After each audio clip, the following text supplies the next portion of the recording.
So hello friends, so in this video I am going to discuss you about the histopathology of ependymoma. So first of all I am going to give you the introduction of ependymoma, that what is it, where does it occur, and then I am going to discuss the main part, that is the histopathology of ependymoma, and finally at last I am going to discuss two important abnormal structures which are found in the histopathology of ependymoma separately, and those are rosette and perivascular pseudorosette.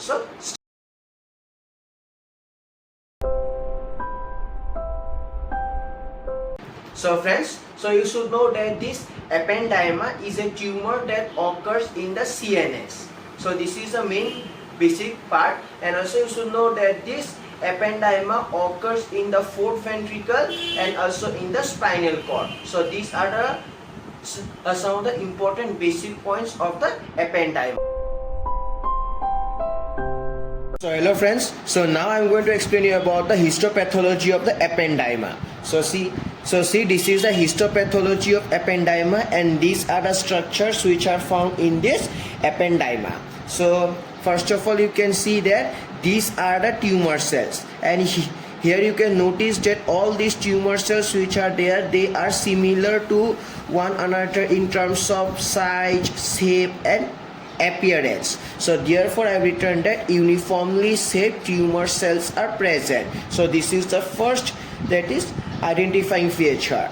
You can also see that apart from this uniformly shaped arranged tumor cells, you can see there are two different structures.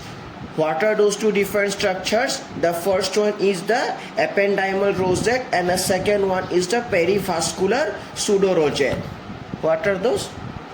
So that is ependymal rosette, and here that is perivascular pseudorosette. So apart from this uniformly shaped tumor cells, ependymal rosette and perivascular pseudorosette, these two abnormal structures found in the ependymoma. And I know that you can notice that there are two structures also present, that is the blood vessel and blepharoblast. But you should know that this blood vessel and blepharoblast are the parts of the perivascular pseudorosette. So, and later I am going to explain both these structures, that is ependymal rosette and perivascular pseudorosette, that is one by one.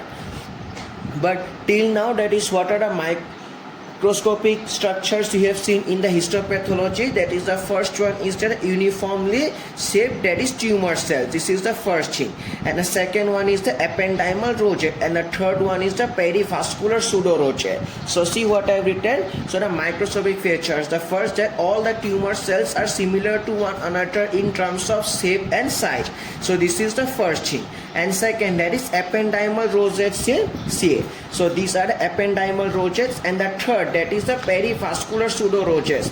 So that is ependymal rosette and perivascular pseudorosettes are found. So therefore I have written perivascular pseudorosette since, and also see that there is inside perivascular pseudorosettes blood vessel and blepharoblast seen. As I have already mentioned that blood vessel and blepharoblast are the parts of the perivascular pseudorosettes.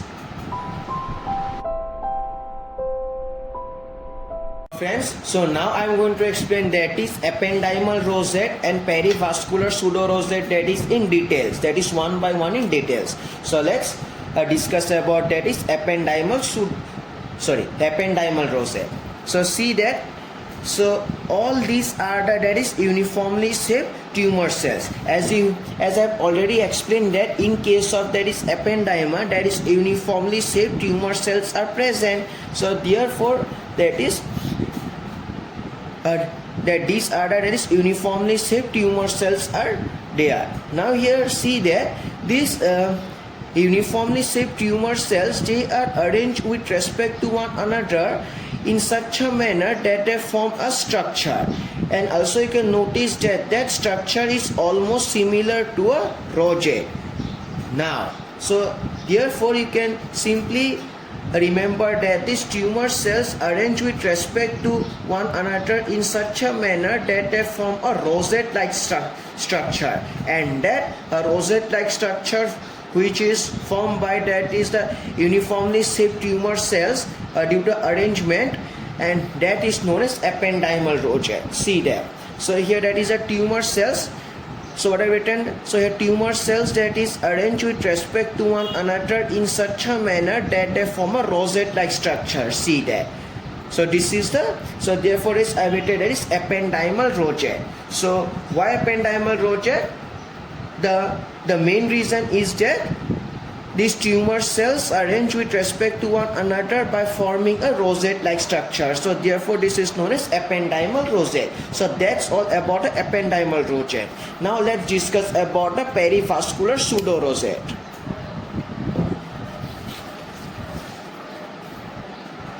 So now I'm going to explain you about the perivascular pseudorosette.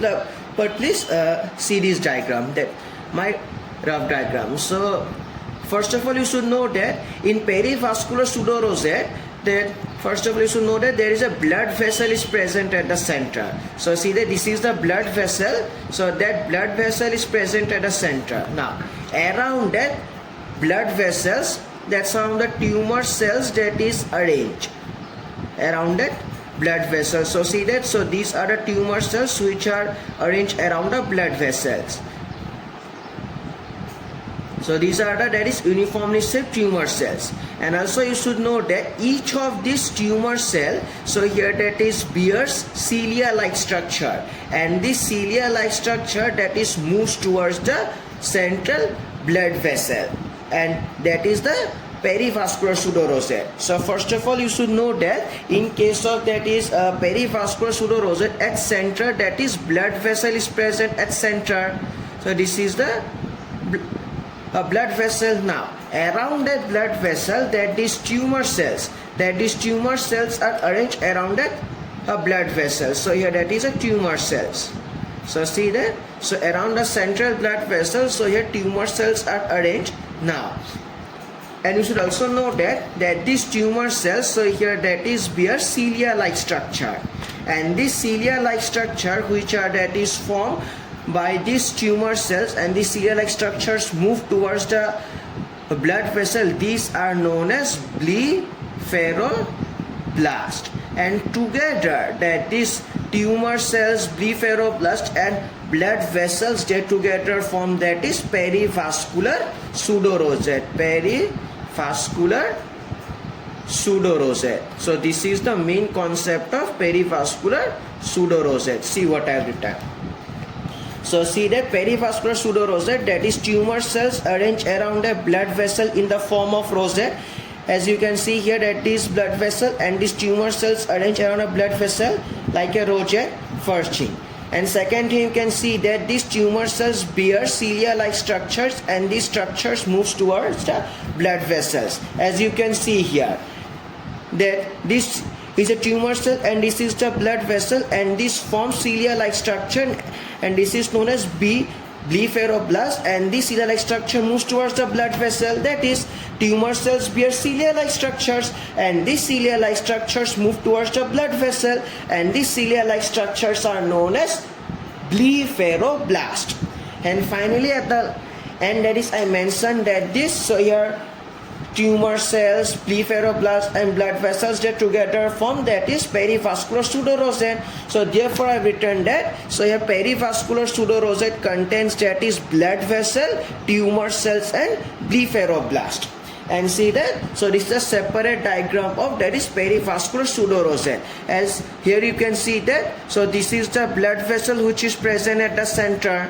Now, and around that blood vessel, so these are the tumor cells, and these tumor cells, so here arranged in the form of a rosette. Second, so tumor cells, and here blood vessel I have mentioned, and you can see that these are the cilia-like structures which are formed by these tumor cells, and these cilia-like structures move towards the blood vessel, and these are known as blepharoblast. So these are the, so here that is main basic points of perivascular pseudorosettes.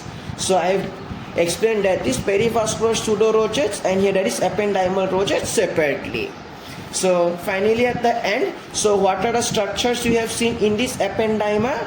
So here that is uniformly shaped tumor cells. And why uniformly shaped tumor cells? Because that is uniformly shaped tumor cells, as they as these tumor cells, they are similar to one another in terms of size, shape and appearance, so therefore uniformly shaped tumor cells.